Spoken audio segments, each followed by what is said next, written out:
یہ جو کہا جاتا ہے کہ یہاں سے 44 میل تک ہوا ہی ہوا ہے، اس کے بعد پھر قرۂ خلا ہے، یہ سائنسدان کہتے ہیں، اور خلا کا معنی خالی جمیل اشیاء، تو وہ کہتے ہیں اس سے آگے انسان کا جانا آکسیجن سلنڈر کے بغیر ممکن نہیں ہے،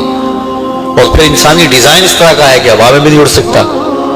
خلا کے بعد وہ کہتے ہیں قرۂ زمہریر ہے، جہاں اتنی ٹھنڈک ہے کہ آغاز شل ہو جائیں۔ اس کے بعد پھر قرۂ نار ہے، اور وہاں سے فولاد بھی گزارا جائے تو پگھل جائے۔ قرۂ نار کے بعد پھر آگے آسمان آتے ہیں، پہلا آسمان آتا ہے اور دوسرا تیسرا اس طرح، تو آسمان بسیط ہے، فلاسفہ کہتے ہیں بسیط کی تعریف ہے مالا جزء لہو، جس کے اجزاء نہ ہوں، تو وہ کہتے ہیں اس کے اندر ٹوٹ پھٹن ممکن نہیں، خرق و التیام ممکن نہیں، تو آسمان سے گزرنا کیسے ممکن ہے؟ تو حضور کیسے پرواز کر گئے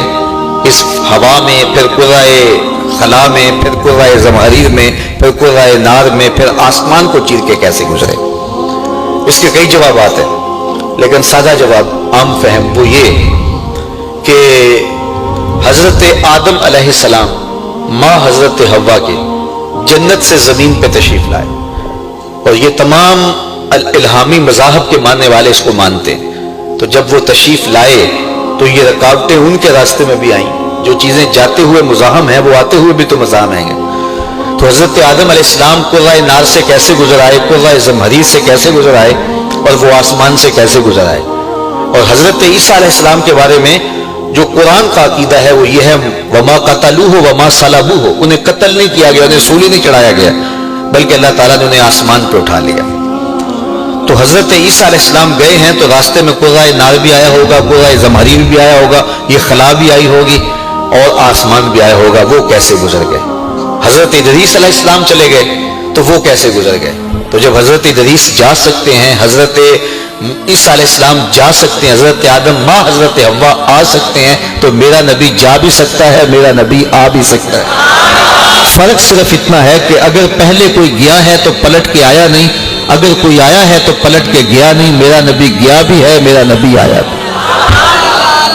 بلکہ کسی فقیر نے کہا کہ حضور کا جانا تو تعجب کی بات ہے ہی، لیکن آنا زیادہ تعجب کی بات ہے۔ اللہ کے نبی جب جنت میں جاتے ہیں